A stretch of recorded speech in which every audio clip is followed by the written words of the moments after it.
stand for the American National Anthem, interpreted by Olivia Obuabang. Por favor, de pie para la interpretación del himno estadounidense por Olivia Obuabang.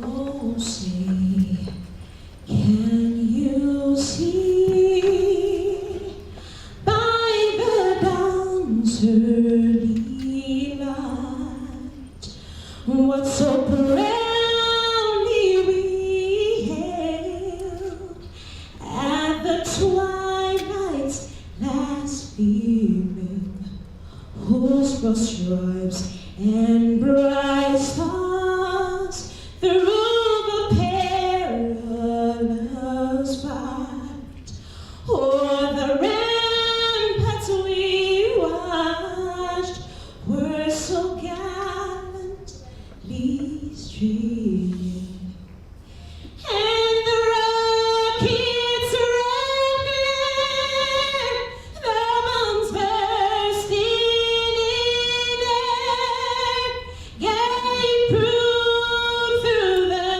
night that our flag was still there. Oh, say does that star-spangled banner yet wave o'er the land of the free and the home of the brave?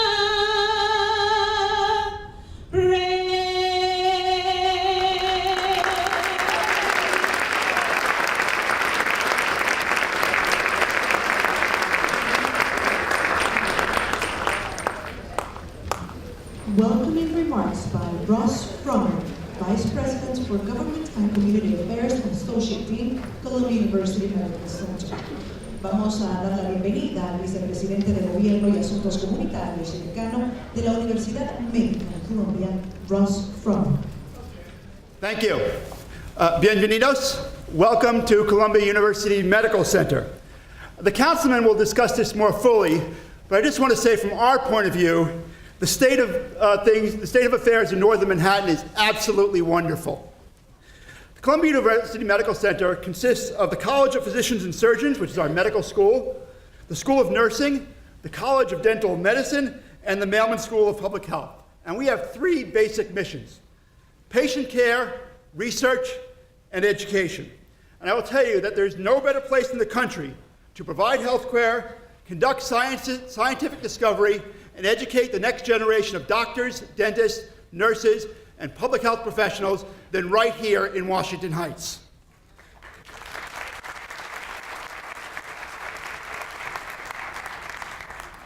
We are very proud to be part of this community. We have over 1,000 employees who work in northern Manhattan, and that does not include folks who work at the hospital or the Morningside campus. And each year, tens of thousands of local residents come to see our doctors, dentists, and other health professionals. We're also working with our friends at New York Presbyterian Hospital, the best hospital in New York City, I might add, in fact, New York State, to help improve the area around the medical center. We each have contributed funds to help with the upgrade of the 168th Street subway station, and we are working with our local elected officials and the community board on ways that we can make the area around the medical center a better place to live and work. Because like the councilman, like all of you, we share the goal of making this community a wonderful place to live, work, study, visit, and get healthy. Before I end, I just want to acknowledge a couple of colleagues of mine who are here with me from Columbia University Medical Center, Dr. Rafael Lantigua.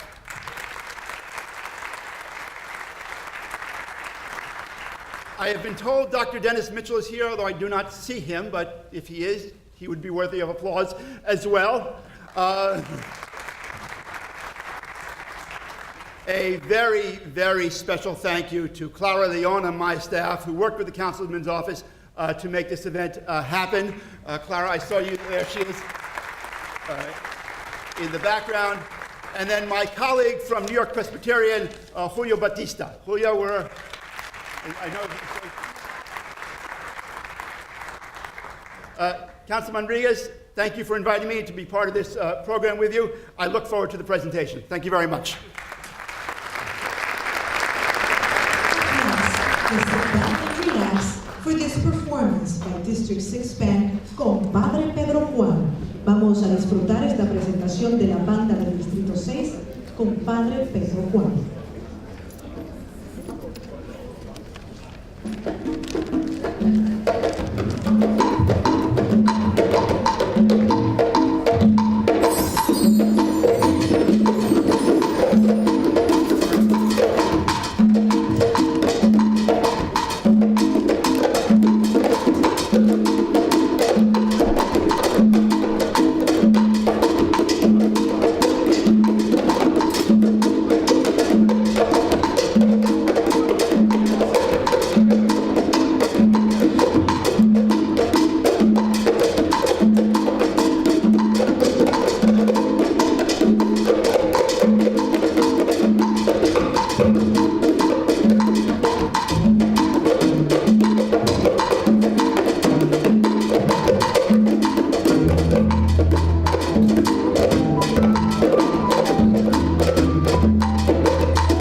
al concejal Levine.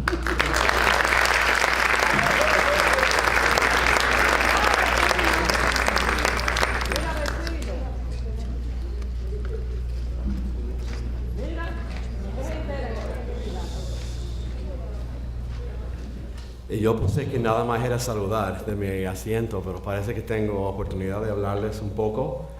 Qué orgullo poder hablar de mi compañero, mi hermano. ¿Cómo fue? Rápido. Oh, okay, too close to the mic. I need lessons from the experts here. What can I say? I'm still new at this. Anyway, I'm Mark Levine, proud to be a colleague, a friend, a partner with Ydanis Rodriguez in the City Council. For those of you who don't know, you see him here in action in Uptown Manhattan. He is seen as a superstar down at City Hall. He is respected. He's an opinion who people care to hear from. His activism is renowned citywide. He is making us look good. He's making District 10 look good, and I couldn't be prouder to have him as a partner. Para los que no saben, ven a Ydanis acá en el barrio mucho, pero desde el punto de vista de la alcaldía, él es un fenómeno, es una estrella. Todo el mundo habla de Ydanis, habla de su energía, su pasión, su activismo, su opinión realmente importa. Así que tiene mucha influencia, está apenas empezando, pero para mí es un honor trabajar con él mano a mano, hombro a hombro. Le digo mi hermano del Consejo Municipal. Así que le felicito y muchas gracias a todos. Gracias.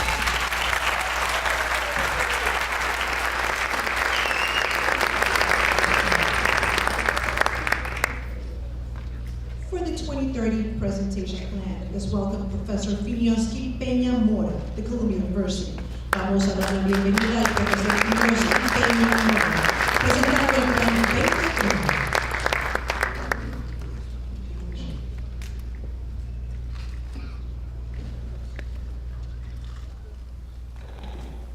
Hello, thank you. And actually I would like to thank Councilman Ydanis as well as Mark Levine, Representative Chuck Rangel, Madam President Brewer, and all of you for giving me the opportunity to be here and to be able to share with you some ideas. I wanted to make sure that you understand that these are just some ideas and this is a forum in which it's important to get feedback. So please do not feel that these ideas are cast in stone and they are not final by any means of the imagination. It's just a set of ideas that have been put together looking at our area of Northern Manhattan and Marble Hill and seeing how this area has such a richness that it will be too selfish to keep it to ourselves. So what we see is that this place definitely can be the destination of many, but it will have to stay our home. And I think this is critical because we wanted to make sure that we look at this plan as a way to revitalize and to invest in our home. Not to gentrify our home, not to allow people to be displaced, but to be able to actually share the richness of our culture, our food, and our resources, like is the Medical Center of Columbia University, as well as other great institutions that we have, and the great, warm, and welcoming nature that we have. So what you hear in this presentation is just a set of ideas, and I look forward to hearing from you how we can actually improve it and make sure that is our collective thought, not just the collective thought of some few. So we actually tried to borrow a little bit of one play that was very famous in the Heights, and we wanted to say Washington Heights, Inwood, and Marble Hill, the 2030 plan. And this idea came to us because we were actually looking at the former administration in the city of New York, that they have created a long-range plan for the whole city. They were looking what kind of investment we have to make today to be able to really secure the future of the city. And as we were looking at this information from a research perspective, I was working with a couple of my PhD students and actually had the opportunity to talk to Councilman Ydanis Rodriguez, with Senator Adriano Espaillat, and with our Assemblywoman Gabriela Rosa.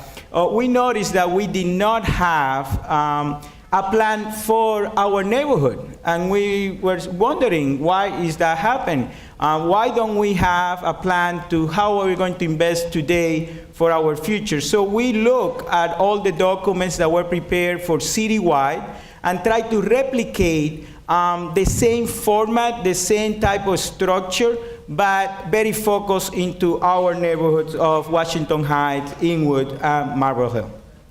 So one idea, and we have seen a little bit of this, and you may think this is too much, because definitely it is, but it can be a game changer for our community if we do it right, and this is important, how to do it right.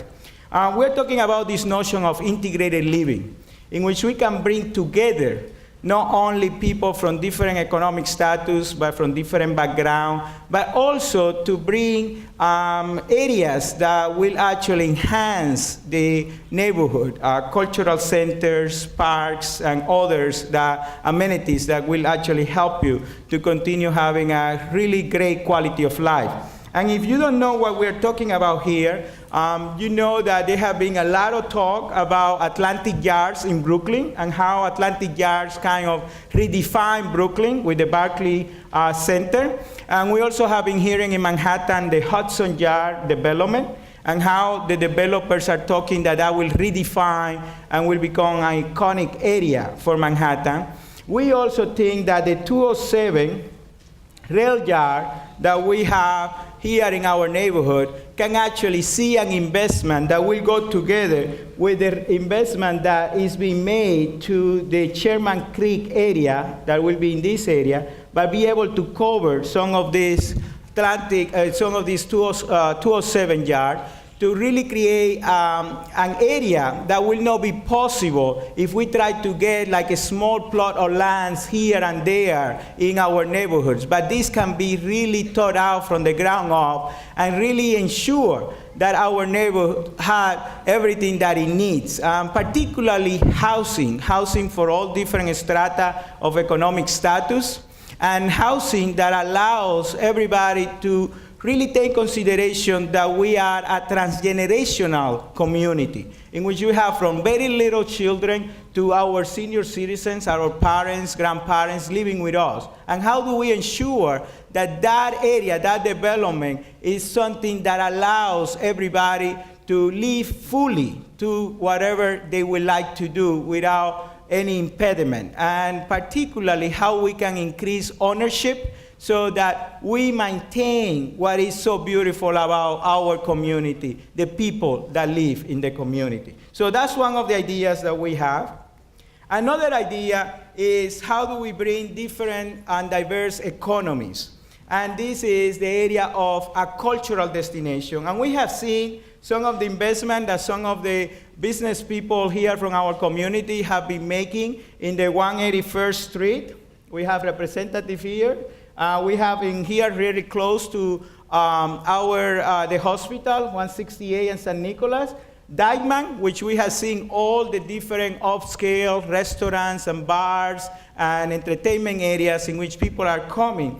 And really how to think some of those initiatives that we saw in 42nd Times Square, that creating more pedestrian ways in which people can interact, can actually enjoy without the hustle of traffic and a lot of things. And maybe also attract the tourists that come from all over the world to spend money in New York, so that some of that money come to our neighborhood and satisfy some of our needs. So one of the ideas is how we can actually create those pockets of cultural and economic diversity that will be able to attract economic empowerment and economic development to our neighborhood.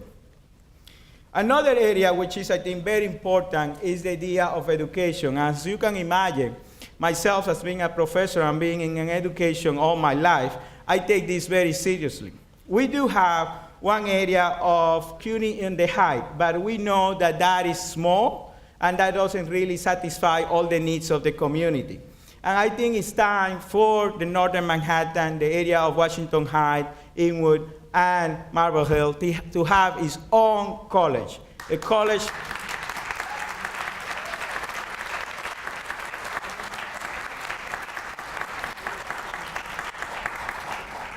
but a college that actually speaks to the needs of the community, a college that is sensitive to the needs of the community, and a college that uses the resources of the community, a college that may invest in the area of health, sciences, and technology, taking advantage of the great hospital, as Ross mentioned, that we have in our neighborhood, as well as the great medical schools that we have, and also the great technological schools that we have. So I think if we focus on the area of STEM, science, technology, engineering, and math, as well as new media, data analytics, I think we can have a college that will prepare our youth to be game changers, to be able to go out there and demonstrate all our raw capacity to really modify and make our mark in the community, in the city, in the United States, and the world. And I think this is something that should be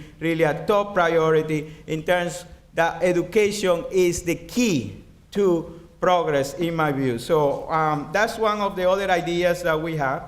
And the other one is that if you notice, we can actually be very proud of being like really at the intersection and the transportation intersection for the city.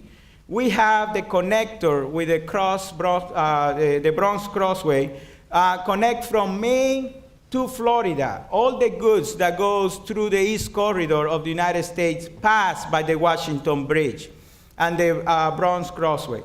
And I think having that advantage of having a good transportation system, but that includes a really modification and renovation of the stations in the train, the NTA, like the 181st Street, which sometimes has a lot to desire. Even here, the 168, if you go to the train one, it has a lot to desire. The same with 191st. So I think we need to really look at our investment on transportation, because if we wanted to ensure that this community is a destination, we need to ensure that public transportation is readily available and is of the highest quality possible, including art of our artists to be in the station so that anybody that comes to the stations can see from the subway the richness of our culture, including also how we can have express transportation on buses so that we can actually have a lot more mobility. One of the studies that we found when we were looking at this is that this neighborhood has one of the longest commute that we have to actually to the work that they have here in the city. So we need to make sure that we can facilitate the transportation for our community. Other part that we have that is actually a great plus is the amount of parks and green beltways that we have in our community. And we have seen the appreciation for the outdoors. So what we are trying to look is how do we make the public space the public good? How do we actually attract the urban outdoor crowd that are looking at as a destination? That will be the Sherman Creek, and we have the Inwood Park and all the different parks, the Tyrone Park, in which we have actually one of the areas, one of the lungs of the city, and I think we can invest more and increase the quality of life. So if you look together with the medical center, in terms of, we've seen some communities that invest in creating a differentiation from other cities. Cincinnati, Minneapolis, they are investing in trying to attract, as Ross mentioned, all people from all over the world to come and receive health care in their communities. I think we can also have that, and really this be a center for health and wellness. But we, the community here, also benefit from that boom on that industry by having jobs that are available at different levels of that industry.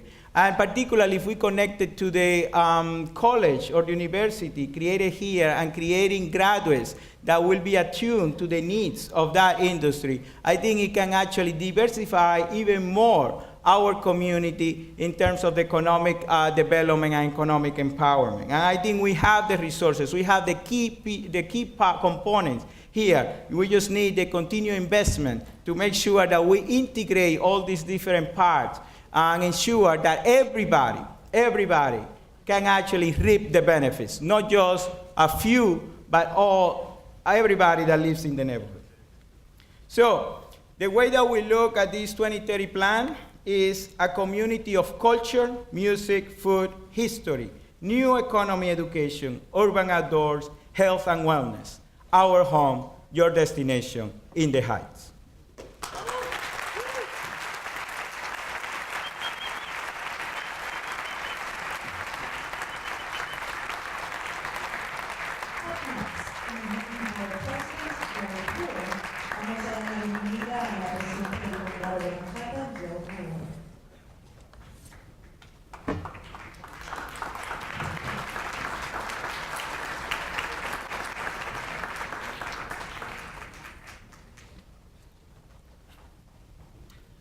Thank you very much. I am a Ydanis fan, and I'll tell you why. I served with him in the council. He was new.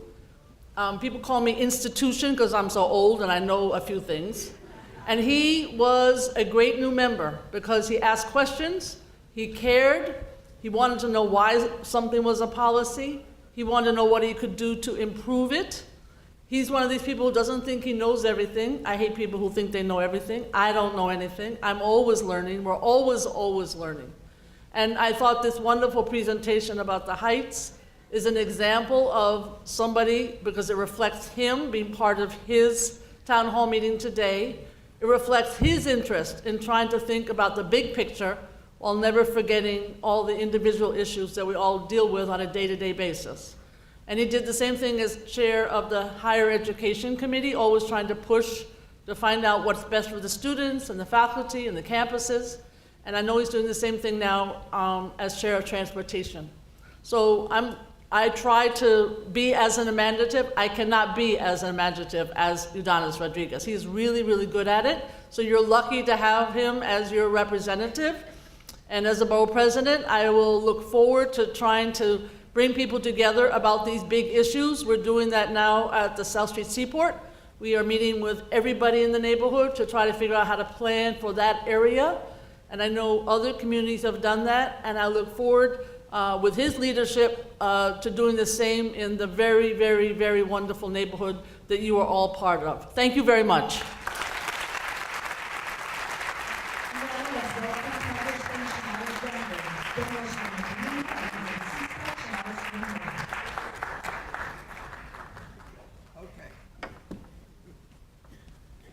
Congratulations to our city councilman, especially being elevated to the chairmanship of this very most important committee. And that presentation had to be one of the most exciting things I've ever seen that have happened to my city, my borough, and certainly our community. And together with Columbia University, the City College of New York, and working together as a team, and having the support openly of our borough president, and knowing how important it is for the city council to be working with you, with the state legislature, with the legislature in the assembly and in the Senate, I can see a beautiful package being offered to the mayor that would effectively be able to compete with all the other urban communities, since we have the time, the space, the talent, and also the opportunity. And so anything that we are talking about that involves teamwork, this is going to be exciting as I continue to work with this exciting new city council person as he moves on professionally and gives us an opportunity to provide a better education for our children, affordable housing, to be able to do those things so that Washington Heights that we knew in the past can only grow to its greatness in the future. Congratulations to you. to you and to your supporters. Thank you so much.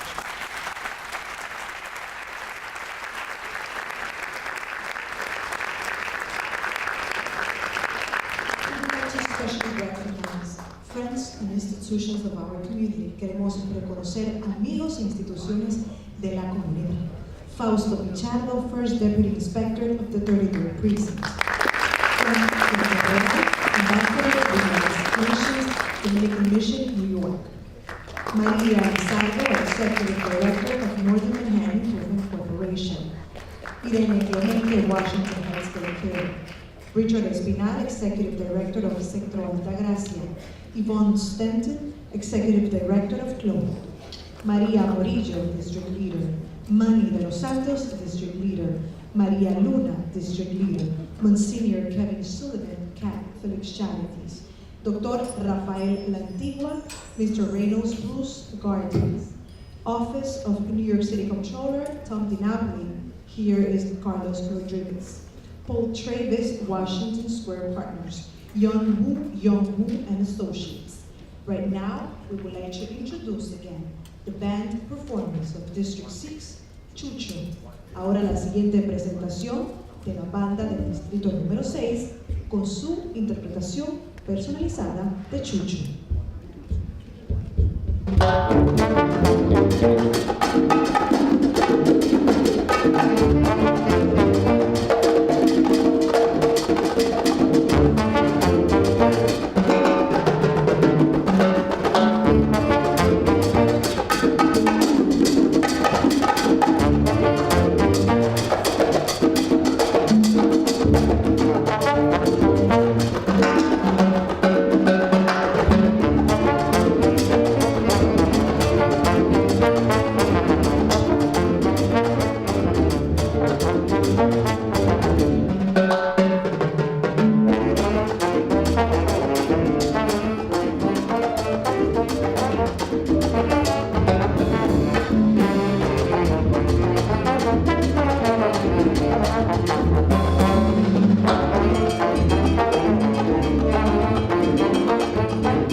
Superintendent Deborah Martinez, New York Presbyterian Project.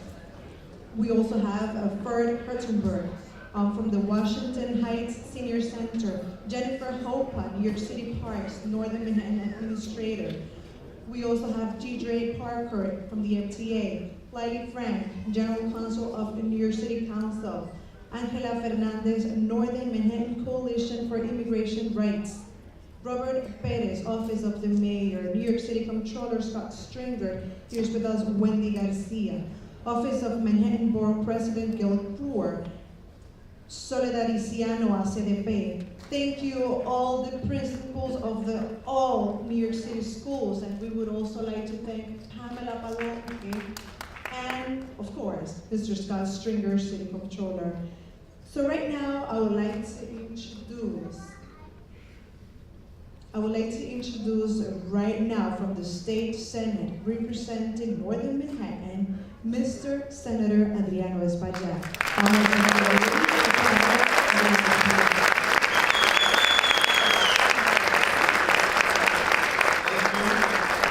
Thank you so much. I want to congratulate Ydanis Rodriguez, Mark Levine, our two new stars in the City Council. Ydanis now chairs the Transportation Committee, and that's a very important committee because it deals not only with the subways and the buses and the yellow cabs and the green cars and the livery cars, but also ferries, senior discounts, student discounts, roads and bridges. And so it's a very important part of the budget in terms of the fiscal commitment that his committee will have to improving the city. And of course, Mark chairs the Parks Committee, and we are blessed to be surrounded by parks. And so he will continue to make our parks more accessible and better and more beautiful and greener for all of us. So these are two rising stars in the City Council. And perhaps the most important a part of their participation with us is the fact that they're also consensus builders. And none of this will be possible unless we have consensus. And consensus brings about political will. And if you don't have the political will, if you don't have the political capital, then very little can be accomplished. And so this is a great vision for the future of this neighborhood as we break away permanently from the bad old days of the 80s and 90s, and we move towards the future in redefining this community to be not a stepchild of the rest of the city, but I think the engine that will move this city forward for the next 20 to 30 years. That's the challenge. How do we combine our efforts with the institutions, the great institutions that we have in the community? How do we combine the efforts of the small business people that to some degree have been successful barehanded with very little government intervention? How do we assist them? Imagine what they can do if they had government as a partner. They can do tremendous work. So as we continue to redefine this neighborhood to be at the center of the city in terms of development, and as we continue to study ways to develop the waterfront of this neighborhood, which is beautiful, the business sectors of this beautiful. As we continue to deal with success, we must be a community that is ready to embrace success and deal with all the amenities that sometimes are good or bad that success brings with it. And so I call the Dykeman spurt of restaurants the Dykeman Renaissance, because Dykeman before that was filled with crack vials in the street. And now is a point of destination of thousands of people from the tri-state area. So how do we harness that energy and those resources and deal with issues like traffic, noise, quality of life issues? I think we can do that. And I want to thank Council Member Ydanis Rodriguez for his leadership. He is a consensus builder and someone that is part of a team. We have a strong team, I think, now of leaders in Assemblywoman Gabriela, Rosa, Council Members Ydanis Rodriguez and Mark Levine. We could shape this neighborhood and take it to another level, and we will. We will do that. We will make that and make sure that that gets done. So I want to again thank you. Thank you, Feniosky, for your vision as well, and for Ydanis' vision. And we look forward to working together, making sure that Washington Heights becomes the spinal cord, the economic engine of the city, a place where children are born and become great New Yorkers, and the light at the end of the tunnel for this great city. Thank you so much.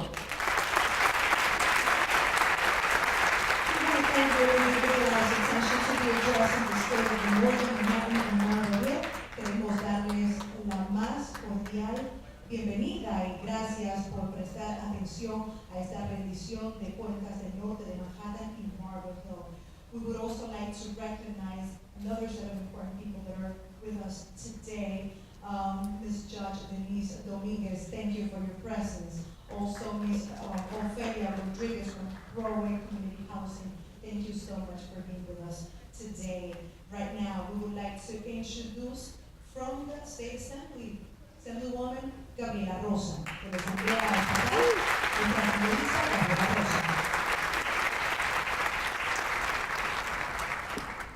Buenas tardes. Good afternoon. That sounds better, right? The Spanish is maybe a little loud. That's who we are. But first of all, I would like to say thank you to Councilmember Ydanis Rodriguez for making me part of his team, making me part of his office, and that includes my staff as well. You see, we are working united. We, the three offices, are working as one, and that includes the staff. Just because we need to bring unity to our community, something that has been needed for a long time, and I think finally we reached to that point. I want to say thank you also to our dearest engineer, Feniosky Pena Mora, for his vision, his wonderful presentation, and I have no doubt that in 2030, we will be probably looking like what you presented. We're gonna make sure that each one of us in our different positions make that happen. And you know, we, not only Senator Espaillat, but myself, both in the Senate and in the Assembly, we make sure that good initiatives in the city make it happen. And that's exactly what we did in Albany when we approved the universal pre-K, when we approved so many other measures that at the end of the day, the community is the one that is gonna get the benefit of it. It doesn't matter what level you are, if you are in the federal level, if you are in the state level, or if you are in the city level. The most important thing is that we are human beings. We are people elected by people, for the people. And that each and every one of us always keep that in our mind, that we represent you and we work for you. So thank you very much. This is just another presentation. And I'm sure that it's going to be great as always, as the council member always do every year about the state of the district address. So thank you very much for being here, and remember, we are one community. Thank you.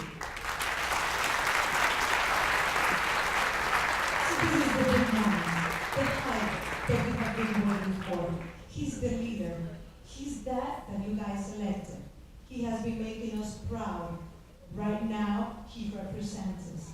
And he has been done a great job. And honesty, transparency, and dignity in every step of his career. Please, let's stand up and let's give a big round of applause to Councilmember Ydanis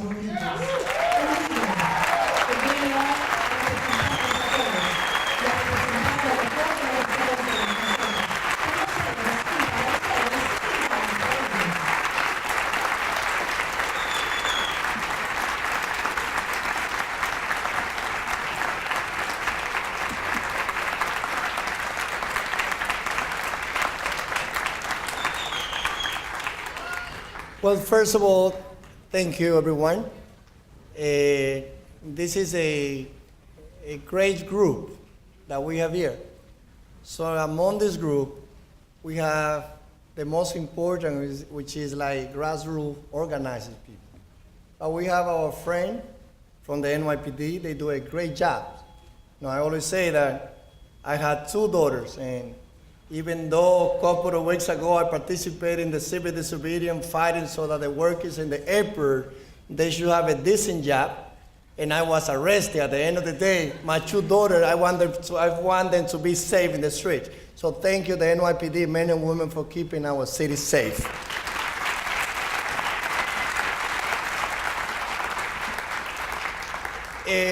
We have a good number of people committed to be a partner when we come to developing our community. And most important, we have the vision, not only of myself, but a group of leaders committed to take our community to the higher level. I also want to recognize a good friend, the ambassador from the Dominican Republic in the UN, Fran Portorreal, who is here with us today.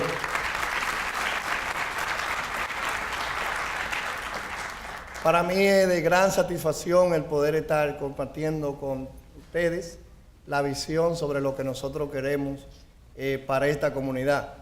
Algunas veces yo comparto, presento muchas ideas, pero al final del día, cuando viene la parte de educación temprana, invertir en los niños, no son mis ideas, la idea más que todo de mi esposa. Que cuando hablamos de que los dos venimos del mundo de ser educadores, pero yo enseño en la high school, ella me dice, you don't know about teaching. Teaching happens at the early child education. So, y no está conmigo ahora porque en el Armory, they have 4 sections in the Armory for children program. I couldn't negotiate with her. She said, there's only 4 sections, and if our daughter missed the first one, then she only will have 3. So she's there taking our daughter to the great track and field program de Armory for children. So, para mí eso es muy importante. También quiero reconocer aquí que cuando yo hablo, incorpore lo que tiene que ver con tecnología. La iniciativa de ser aquí. Le quiero agradecer a la persona que me hizo la primera entrevista en la televisión, cuando era un reportero que inició en el 47, que viajó de Florida para estar con nosotros. Ya no es reportero, pero ahora es un gran inversionista, mi gran amigo y hermano, Radamés Soto.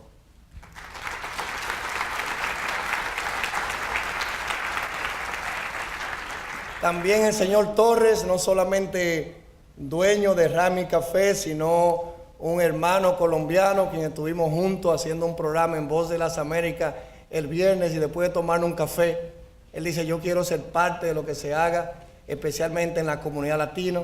Sacó un domingo, 2 días después de esa conversación, y está conmigo también aquí. Muchas gracias por su presencia. Estos son 2 de los nuevos amigos, Radamés, desde que inicié, pero en estos tiempos nos hemos conectado a partir de compartir la idea, la visión sobre el mundo de las incubators, los startups. Y por eso quiero resaltar esos 2. Los demás, todos somos una familia. Entonces, si comienzo a mencionar nombre por nombre, quedaré mal. Entonces, gracias a todos ustedes. Thank you, Feniosky, for that great presentation. Let's give him another big round of applause.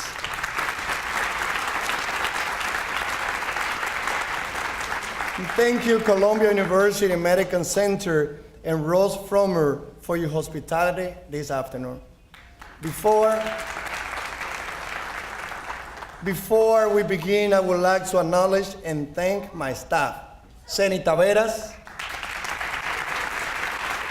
Carmen de la Rosa, Leslie Almanzar, Yocarina Duarte, Rosa Murphy, Rita Gómez, Tony Edwards, Noquel Mato, Fior Ureña, Julie Cubilez, Eduardo Hopperman, and Kianes Deer. Our interns who help out in a countless way around the office. Camilo and the rest of volunteers who selflessly give their time. My mother, sister, and brothers, and especially my family, my wife, Cristina, and my 2 beautiful daughters, Yarisa and Isla. Thank you all for the endless support you provide me. I also want to dedicate this speech to a dear friend who could not be here today as she's fighting a tough battle.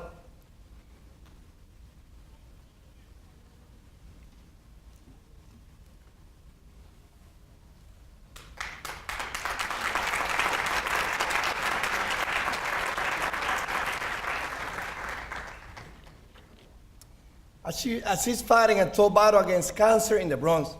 Altagracia Lilonel Bat, Altagracia has been a leader bringing cultural arts upon, and most recently ran the Alianza Dominicana Cultural Center that has grown so well since its opened less than years ago with her vision and the support of Catholic Charity. Altagracia, you are in our thoughts and prayers.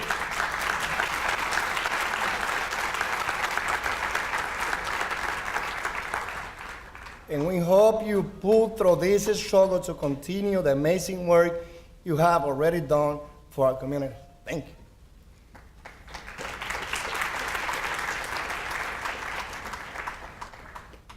Good afternoon and welcome. Thank you all for being here. It means a great deal to me. As many of you know, we hold these events every year to update you on the work completed over the past year, to share what we are doing now, and most importantly, to share the plans going forward. The future of Northern Manhattan and Marble Hill is bright. As we work toward filling in the details of this plan, I look forward to working with all of you to expand and refine these ideas to ensure your place in the discussion. I'd like to thank my colleague, Congressman Senator Adriano Espaillat, for his kind word moments ago. My brother, Senator Espaillat, has a promising future in our community and in the country, and we will be working with him for years to come to improve Northern Manhattan and Marble Hill in the countless ways. Assemblymember Gabriela Rosa, who worked tirelessly for Northern Manhattan up in Albany, and Councilmember Mark Levine, who has already stormed on the council scene, hitting the ground running in his term with a strong grasp of both policy and community relations. A lot has changed for this community in the past year, just as it has for our city. We now have a new mayor in charge, meaning a new day for New York. Mayor Bill de Blasio knows and understands the needs of this community and has expressed to me his commitment to improving Northern Manhattan, Marble Hill in a number of ways. In particular, working to find opportunities for the affordable housing we so desperately need, as well as improving our schools from pre-K to college and supporting our small businesses to grow and thrive. We also elected a brand new speaker of the City Council from Uptown, una Latina capaz y poderosa, Melissa Mark-Viverito.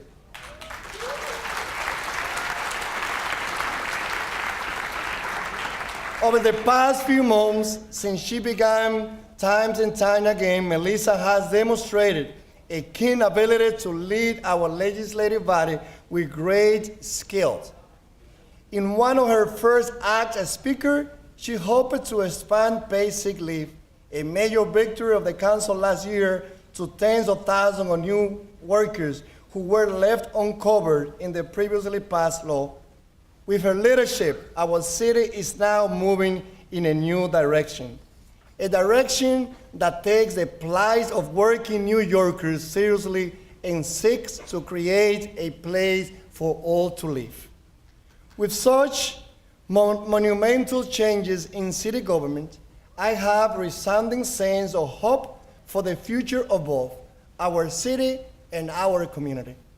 We have seen some major changes since last year, as well as some major improvements, and today I will discuss the work that my office, the City Council, and my partners in government have been working on, as well as exciting new things to come to Northern Manhattan and Marble Hill. The biggest change for me personally came with the support of Speaker Melissa Mark-Viverito. I'm proud to now chair the Committee of Transportation at the City Council. Our first priority has been to try to inspire a cultural change when it comes to traffic and pedestrian safety, to limit injuries and deaths on our streets by zero in the year 2024. This plan, called Vision Zero, needs the work of everyone in this city, drivers, cyclists, pedestrians alike. I have been and will continue to work with the Department of Transportation and my colleagues at the Council, and we will not only see a package of new legislation to put this plan into action, but massive physical overhaul of the streetscape in New York City, making walking streets and sidewalks more safe and enjoyable for all, especially for our senior citizens and our children. To contribute to this plan, I have introduced legislation at the Council that will direct the DOT to study heavily trafficked streets where a disproportionate number of crashes and deaths occur in our city. Legislation with my colleague Mark Weprin that will increase the penalties for drivers who fail to yield to pedestrians. A resolution calling on Albany to give the city the ability to decide its own speed limit on our street, because 30 miles per hour has proven to be too fast as speed is leading cause in death in car crashes.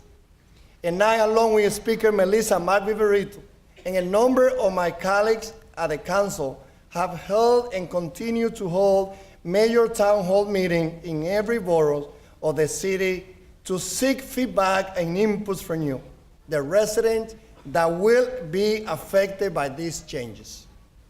But my goals at this committee go well beyond Vision Zero. I will promote new alternatives to existing transportation options, in addition to expanding what is already in place to underserved communities across our city.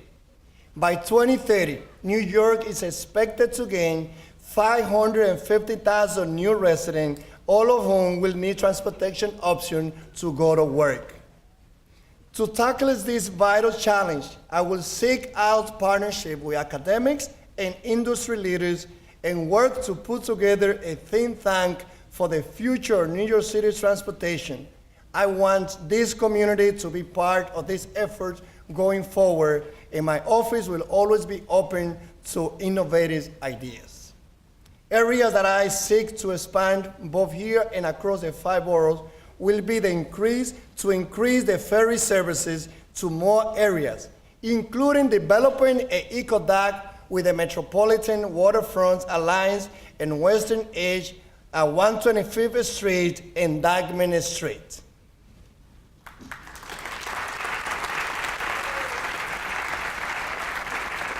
This can provide underserved communities with a fun and useful option, and can be opened up our communities to other upstate, providing opportunities to bring new products like fresh produce right into Inwood via boat. I also am looking to help stabilize the span and expand the great NYC bike share program. With recent report of financial trouble, I have introduced legislation that will open up the books for this program so that we can determine how best to revitalize it and bring it to more communities like ours eager to participate. Transportation must be a service available to all New Yorkers, and accessibility is one of the primary focus in these plans. I have had conversation with the DOT about increasing the numbers of accessibility pedestrian signals so that the visually impaired can feel safe on our streets. 2, this is why I support the legislation sponsored by my colleague Mike Levine and our Manhattan Borough President Gale Brewer that would greatly expand this program to intersections that undergo almost any modification. I have supported legislation requiring half of the city's taxi fleet be made accessible by 2030. This means 7,500 taxis and green cabs that will be able to pick up just about anyone, regardless if you have a wheelchair, motor scooter, or walkers. And I continue to push the MTA to bring more elevators to uptown train stations, constantly pressing for accessibility at the 168 and 181st Street, one train station in particular. This was done recently at the Diamond Street, one train station with a fully functional elevator and a beautiful renovation. But this work is not completed until the uptown tracks have accessibility as well.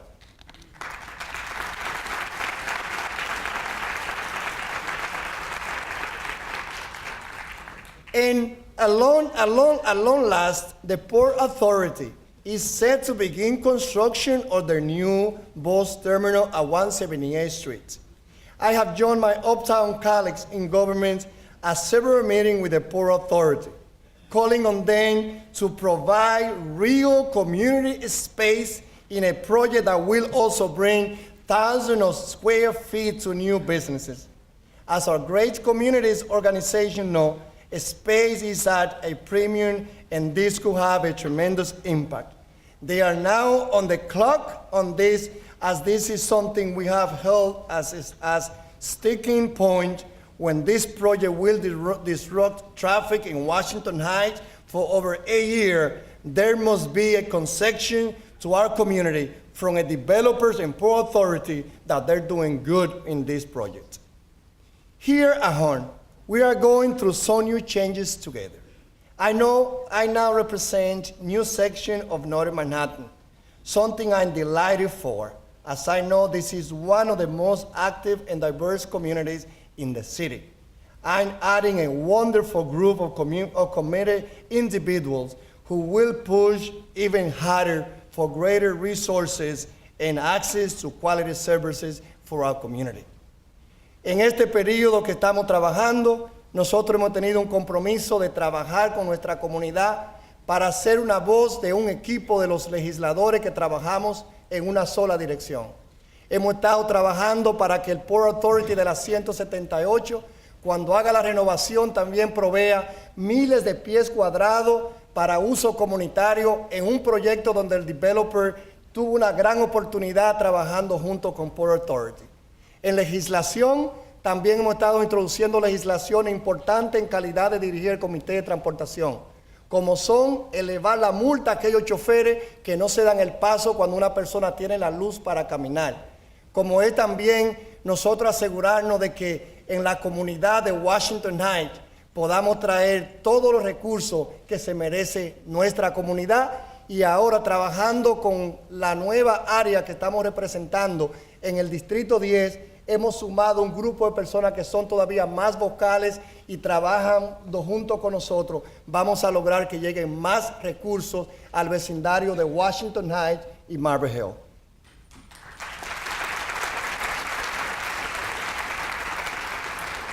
Already, we have had some great events, ongoing struggles, and one victory. Late last summer, I held a Northern Manhattan Parks walk joined by Jennifer Hoppa and many engaged community advocates. We toured our park west of Broadway, and I got some great feedback and knowledge while exploring more intimately the treasure we have uptown. When it comes to your concerns, I continue to support the effort to curb the LG building across the river in the Palisades. Joining Senator Espaillat,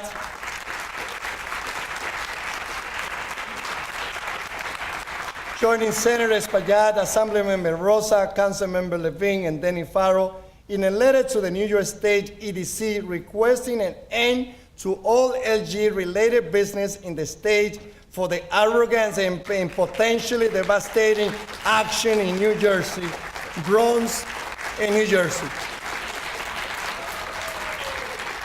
Bronx Community Board Age in Riverdale and Marble Hill has passed a resolution calling for a boycott on LG products, and I hope our Community Board 12 can do the same. We must not give up the view that we have. We must say the Palisades and the developer of the LG should sit on the table and make the necessary changes.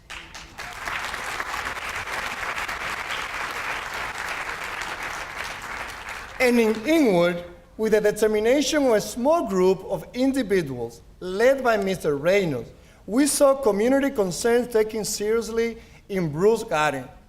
Through meaningful compromise, this gem of a garden will remain untouched as water access is finally brought to Ashland Park.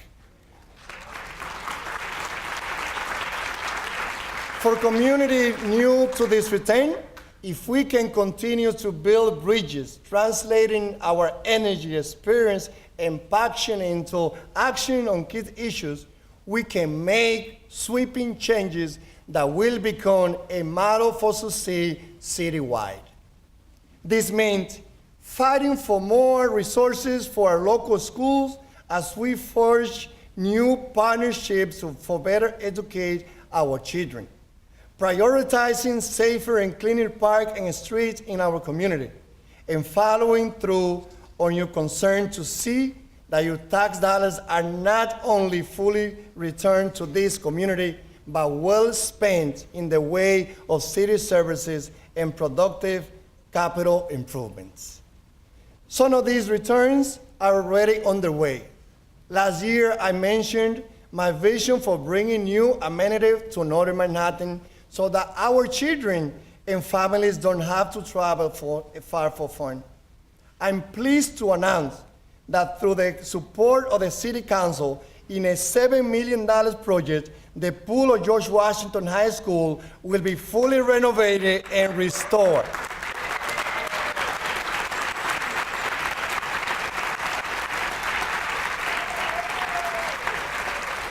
This will give organizations like Trident's Swing more space to expand their great program, giving more students a fun and educational programs to help them to get into top colleges. We will work with the DOE to build other partnerships with groups such as the White and Nago Avenue so that our community can use this pool on weekends and weekdays evening. Also, with capital money that I have allocated over the past several years, I'm excited to say that another of my long-term dream projects is ready to begin construction. And by 2015, Washington Heights will have its very own ice skating rink to be housed at Harvard Park.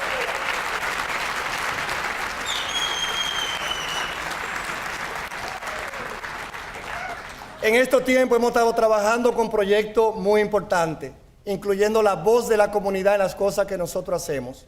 Caminando por el parque, nosotros escuchamos las ideas de nuestra gente para mejorar la calidad en los parques nuestros. Trabajando con el señor Bruce, logramos que el agua se llevara a Ashland Park sin interrumpir el parque, que es muy importante para la comunidad de Ashland. En la parte de Highbridge nosotros tendremos el ice skating rink, y en la George Washington ya el dinero están puestos $7 millones, y también acabamos de renovar la librería pública de la 161 y San Nicolás Avenue también.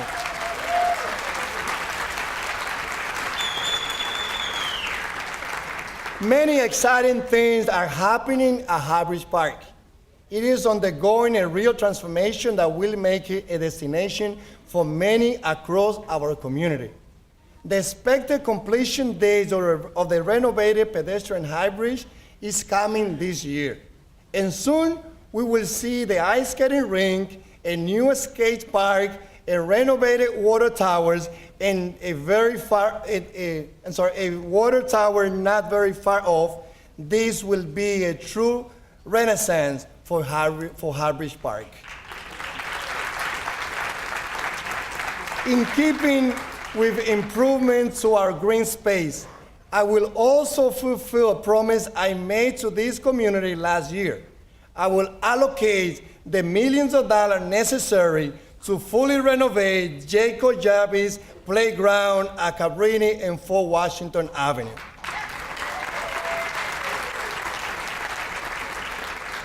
This is a playground that has been a major concern to local parents and has sat in need of renovation for too long, and action will be taken soon.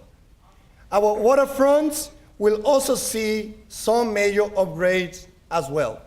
With the New York Restoration Project, our community will soon add to the hiding gem of Swindler's Cove behind PS5 at Dyckman and 9th Avenue. Construction will be soon begin on the dynamic millions of dollars outdoor classroom and boathouse, providing valuable waterfront access as well as educational opportunity for our young people and more. The New York Restoration Project has been a great partner with Northern Manhattan for years, and this is just the latest step in building a more sustainable and fun community. We welcome the new Executive Director, Deborah Martin, who is here with us today, and hope to continue our great partnership for years to come. In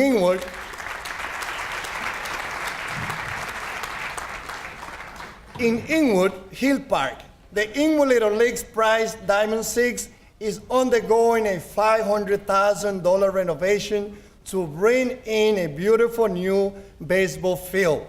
And Muscatine Marsh has opened at long last, allowing residents even more water access and beautification and beautiful location. And we will also bring light to our baseball field for our children in Inwood Park.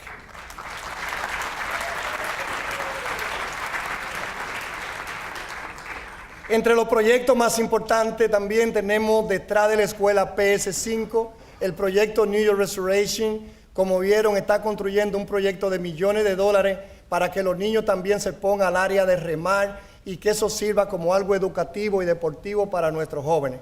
Y es por eso que le damos la bienvenida a la nueva directora de New York Restoration, que han hecho un gran trabajo en ese proyecto y también en el proyecto de 1 millón de árboles, que también ha traído un aire fresco en nuestra comunidad también. Gracias a ustedes. But with these great additions and improvements to our parks, safety becomes even more paramount. This is why I look forward to working with the City Council New Park Committee Chair, my friend and brother, Mike Levine, and the Park Department to bring additional parks enforcement, patrol officers, and more staff to our park.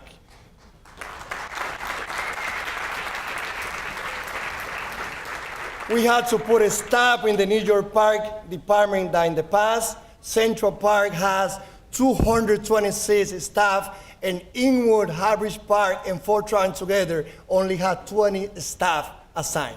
So that number has to be changed because there's a law that establishes that the number of staff in our park has to be determined per acres. And our parks together represent the second greener area after Central Park.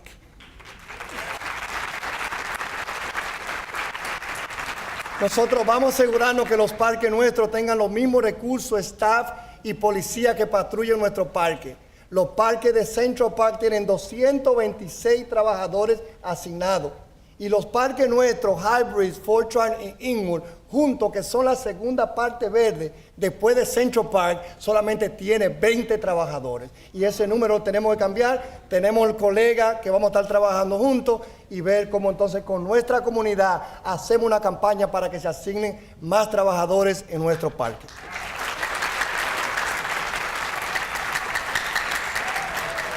There's a severe shortage of these officers in our community, and last year's uptick in crimes in our parks cannot be repeated this summer. This is something I'm committed to fighting for so that we can enjoy our parks with our families without fear and or disturbance. As our community continues to improve, a big part of that process will be ensuring support for our small businesses. With 2 business improvement districts currently in the works and the expansion of the Washington Heights bid still possible, we're moving in the right direction. New York City Small Business Services, Community League of the Heights, and the Washington Heights bid have been great partners in this project, and I thank them for their commitment to our community. Yet, today, I want to issue a call for a real community sustainability in Northern Manhattan. I want more of our local residents to be the driving forces behind economic empowerment, which means we should be the ones taking ownership of our community. The more local business owners we have, the more control local residents will have in determining the future of Northern Manhattan and Marble Hill. I will look to support what I call a community sustainability fund with investments from local businesses, credit unions, and individuals, designed to partner with developers to give the community a stake in new projects and a solid return on investments. I hope to partner with our city and state controller Scott Stringer and Tom DiNapoli, our Manhattan Borough President Gale Brewer, and the New York City Economic Development Corporation in this project, as well as good developers, to make it real and substantial. As new developers, and we have a few sitting with us here today, look to build new building and housing, we should have a seat at that table, determining what stores to bring and what steps to take in preserving what makes our community so rich in cultural and diversity.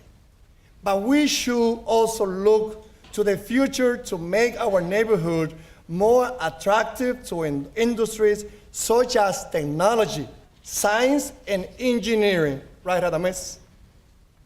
Bringing these businesses into new development projects will ensure higher quality jobs than the oversaturated retail businesses that we are tired of them already, often used to fill these storefronts. Our community deserves better, and we are determined to build a strong middle class through economic development. Small business continue to be the largest employer of New Yorkers, and we owe them a great deal. To keep existing businesses from being priced out when it comes time for their lease renewal, I will be co-sponsoring legislation with Councilmember Margaret Chen, designing to mediate in this process. It will look to ensure small business owners are not faced with punishing rates and that force them to close or move away every time a lease ends.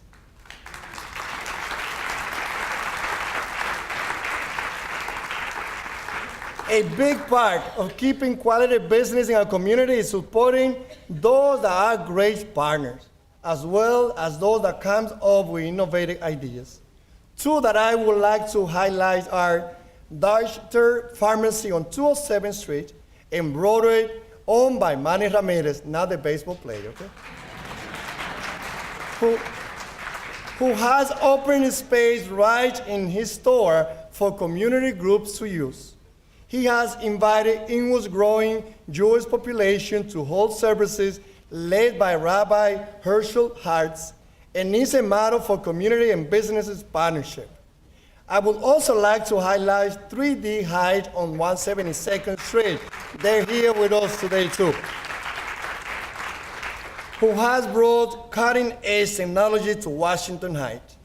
We must recruit businesses like this so we can establish a hub of technologically driving entrepreneurs. My vision is to create a science, technology, engineering, and math, or STEM-oriented business incubator, like others opening up across the city. Here, your mind will create and develop new ideas to translate into new technology and business. I will support this initiative with a commitment that they will stay in the community and continue to create lasting and good paying jobs for our residents.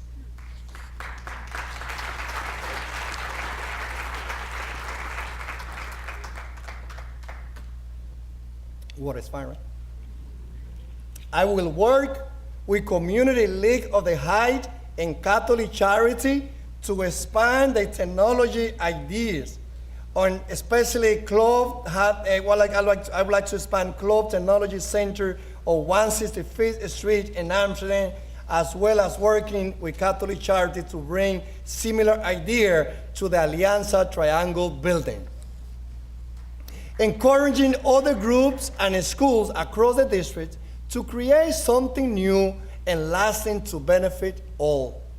I have also had conversation with a friend who is also sitting here with us, Dr. Sander of the Armory Track, a great leader and field center, about his idea, and he is committed to making it a reality at the Armory. Soon, young companies dedicated to sports, science, and technology will have great partnership and home to grow their business. I will bring the capital money, and Dr. Sanders will bring their partners. Thank you. Again, technology is the future of our city, and Northern Manhattan should establish itself as a place of opportunity for those new businesses and startups. Una idea que queremos desarrollar en la comunidad es también desarrollar la iniciativa de incubadora en tecnología. Las incubadoras son lugares donde se proveen todo el apoyo técnico y las personas que tienen ideas, especialmente nuestros jóvenes que se acaban de graduar de ingeniería, de ciencia en computadora, encuentren todo el apoyo y que pongan su creatividad a funcionar y puedan inventar nuevas aplicaciones, nuevas ideas. Yo, junto con nuestros amigos en el gobierno, traeremos fondos capitales y uno de ellos será en el Armory, que será un proyecto de incubadora alrededor de la industria del deporte.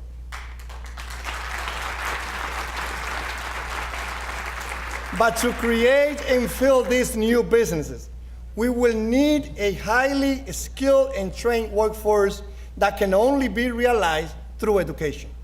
Over the past 4 years, I chaired the Committee of Higher Education at the Council. During this time, I made college readiness my focus. While I no longer chair this committee, I remain a dedicated member, and I will not waver on my commitment to our city's students when it comes to best preparing them for college. With the partnership of institutions such as Columbia University, NYU, Pace, and CUNY, we will hold a college readiness summit to address the glaring issue of our city that our city continues to face in preparing our students to get into college. As I mentioned last year, as well as many times before, this starts with early childhood education. You can imagine my joy when our mayor made this the central focus of his administration from the outset, and come September, this effort will pay off with thousands of new seats for University of Pre-K in New York City. I also want to thank our Senator Espaillat and Assemblymember Rosa. They were very instrumental also bringing state funding from the UPK for our city school. I'm happy to say that through the support of Mayor de Blasio, in the first round of new seats, Northern Manhattan was made a priority, with 5 schools selected to carry new full-day pre-K. Through this great initiative, our kids will start on the right track and have the tools needed to propel them through college, with after-school programs for all middle schoolers as well. I believe that as this program takes hold, we will see college readiness takes rise across the city, with more students than ever graduating prepared for their own bright future. A part of this plan also includes countless community-based educational organizations that help our students every day. Times out of the classroom can make a tremendous difference during a child's educational journey. If they are working with one of our great partners here in Washington Heights, Inwood, or Marble Hill, they will have a leg up in the classroom as well. but the goal is to reach those students who are not yet engaged, because we cannot continue to squander the potential of thousands of young men and women, particularly those of color, that fill the ranks of what are known as disconnected youth. Realizing this potential is the work of all of us, and it is why I support the programs such as CLOVE, NIMIC, Literacy Inc., the Science Schools Initiative, Creative Arts Workshop, and many more for the tremendous work with our community young people. Our neighborhood high schools also play a major role in this effort. This is why I'm pleased to announce the creation of the new high school designed in the P-TECH model praised by President Obama in his State of the Union address last year. Through partnership with CUNY, Columbia Presbyterian, and Microsoft, this new school will give students the opportunity and necessary support to graduate in 6 years with an associate degree, ready to continue their education or enter the workforce with a quality education in hand. This exciting school will provide even greater option for our community, preparing students for work in new fields through skills taught by professionals with first-hand experience. As well as we work toward improving our community's high schools, I want to continue to stress the need for a greater focus on STEM programs across the district. In addition to the 6 years high school, I want to expand this opportunity at George Washington High School's campus, Gregorio Luperón High Schools, Wills, Community Hub Academy of the Heights, as well as other schools interested in joining us. If we can connect students' personal interest in science and technology with an educational component, there is a boundless potential for their future. Technology-driven jobs will account for a major position of our city's workforce over the next 20 years, and we must look to provide these tools early on. This is why I'm once again planning to allocate capital dollars to every school that applied this year with PS 48, PS 115, PS 528, the Dos Puentes, PS 187, and any other school interested in applying for capital to our school. We also know that there's capital at the state level, and both Assemblymember Rosa and Senator Espaillat, we three are going to be working together to bring more capital from the state. Nosotros vamos a poner todos los fondos necesarios que necesiten las escuelas para que tengan tecnología. Vamos a desarrollar la escuela del 6, del 9 al grado 14, para que los estudiantes que vayan a esa escuela, que va a ser una colaboración de Microsoft, del Hospital de Colombia, y CUNY, los estudiantes salgan de ahí con 2 años en ciencia y matemática, con Microsoft como su partner, listo para si desean seguir en el mundo de la ingeniería, pero también si desean que puedan conseguir un trabajo.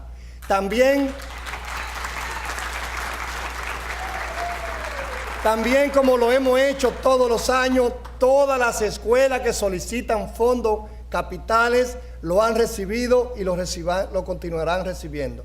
I want to acknowledge my good friend John Lu, who is here with us yesterday.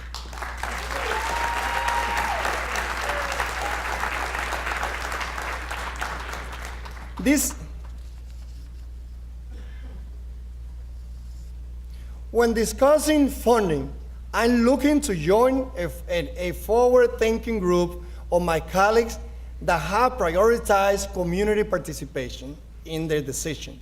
That's why I announced during my campaign that I joined the participatory budget model that I will be doing next year, giving you, the community, the power to make decisions about where to direct city council capital dollars, This is part of my ultimate goal of empowering our community.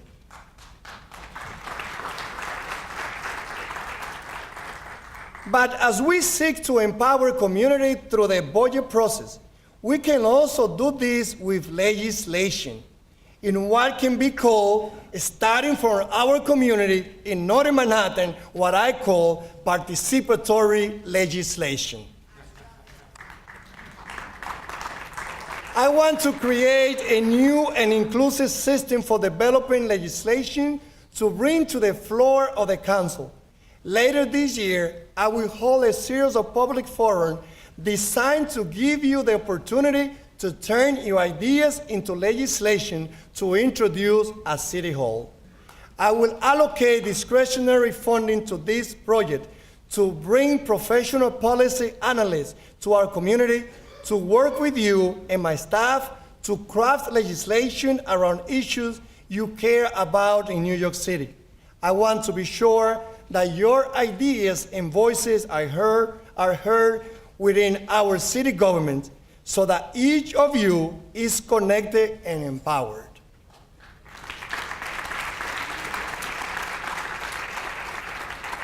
Nosotros vamos a comenzar a participar a un proyecto que el año que viene estaremos designando $1 millón de fondos capitales para que la misma comunidad sea la que lo decida cómo lo va a utilizar.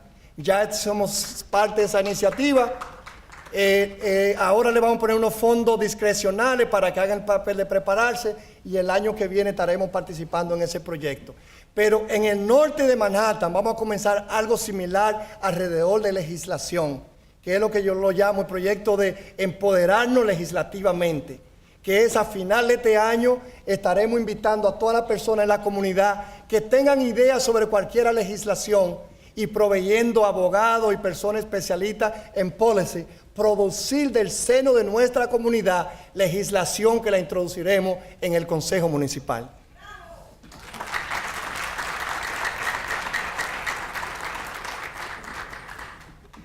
For my own part, I'm working on legislation that will hopefully help to curb a number of issues that our community faces. I have introduced a bill that will make all acts of motorcycle exhibitionism illegal.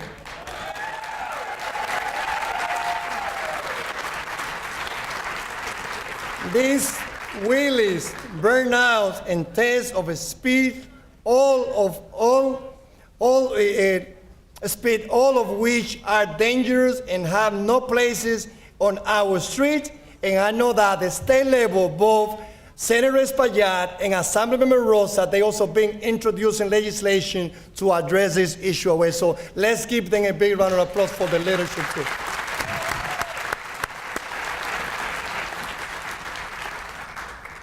The NYPD will be a major partner in this effort.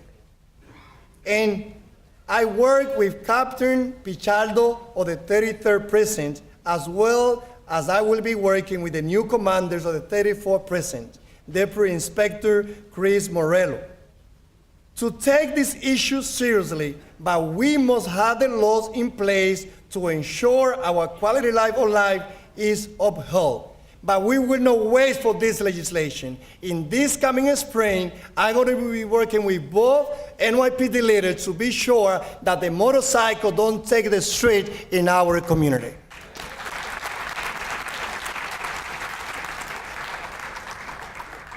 Another areas I have sought to improve upon in our city, which you may have seen this past week, is alternative side parking. I know from personal experience how aggravating it is to need to wake up early on an alternative side parking days, drive around for 2 hours, and find a spot again.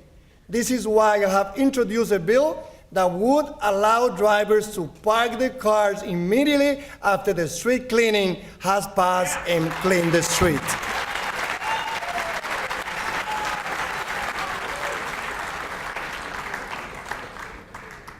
Esas son algunas de las legislaciones: prohibir que los motores estén tomando la calle de nuestro vecindario, prohibir que ellos estén compitiendo, acelerando, pero también otra legislación que tengo introducida es la que busca permitir que los choferes parqueen su vehículo en la calle después que los camiones ya lo hagan. You know, when I introduced it 2 years ago, there was a question about how we will know. Well, after the snowstorm, all the sweeping truck were equipped with GPS. So now the technology is there. Una pregunta que nos hacían, ¿cómo vamos a saber si los camiones ya están limpios en la calle? Era cuando se preguntó cuando introdujimos el proyecto de ley. Pero después de la tormenta de nieve, a todos los camiones de sanidad que limpian la calle le pusieron el GPS y ya la tecnología está ahí. Plus, we have a mayor and a speaker who is more friendly to us than what we were with Mayor Bloomberg and Christine Quinn. So it's a different day in our city. Another areas we must continue to improve around is our community health. This is key if we are to build a sustainable and productive future in Northern Manhattan and Marble Hill. Our community is likely to have a number of distinguished individuals living here or working here, one of whom will be key in building an educational campaign around improving health and preventing disease. 2 months ago, Mayor de Blasio named as his health commissioner one of our neighbors, Mary Bassett, who is a member of our community and comes from a family of fighting for social justice. But I also had to share that this idea is basically coming from a good friend, Dr. Lantigua, and with him and the commissioner and the hospital and the mayor, I look forward to working with her, the Departments of Health and Education, Columbia Presbyterian, doctors like Lantigua, doctors like Taya, like Piñarelli, Corinthian Medical, IPA, and the many great health-focused community-based organizations, uptown to make strides in reversing trends of obesity, diabetes, and many other issues that we struggle in our communities. While we have seen progress in a number of areas, one that leaves much to be desired is affordable housing. Last year, I mentioned the dire need for these crucial resources as the latest census found that 18,000 people left our community, much of which can be attributed to rising rent and cost of living. When it comes to creating new units, we remain at a loss compared to other communities around the city. Under the previous administration, our community was almost entirely left out from Mayor's affordable housing project. Yet, I have great hope that we can accomplish under Mayor de Blasio and Melissa Mark-Viverito leadership our share of affordable housing in our community.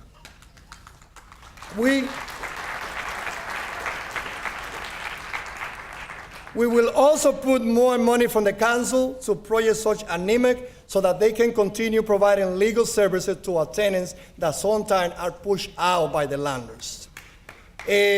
Nosotros vamos a trabajar para que el Norte Manhattan sea incluido en la construcción de apartamentos de renta decente. En la administración pasada no se nos incluyó, solamente se construyeron 250 apartamentos de renta asequible en el plan de construirse 65,000 viviendas. Pero ahora hay un alcalde, hay una speaker que es nuestra amiga y yo tengo toda la seguridad que el Norte de Manhattan será incluido en el plan del alcalde de 200,000 viviendas asequibles. También nosotros vamos a seguir trayéndole los fondos legales para que instituciones como el Northern Manhattan Improvement Corporation continúe teniendo los abogados para defender a los inquilinos cuando muchas veces son empujados por los landlords donde ellos viven. We have numerous places where this housing can be developed. I want to echo my call from last year for the developments of the 207th Street rail yard, in what could be a major undertaking providing benefit to the entire community. I will also announce today that I stand behind a rezoning of the Sherman Creek area so that we can take full advantage of underutilized property in northern Manhattan. This includes a number of lots owned by Connet. Following the major blackout in 2003, Connet pledged to work with the city to develop this land for affordable housing. It's time for this land to be used for affordable housing, and Connet should come and work with us.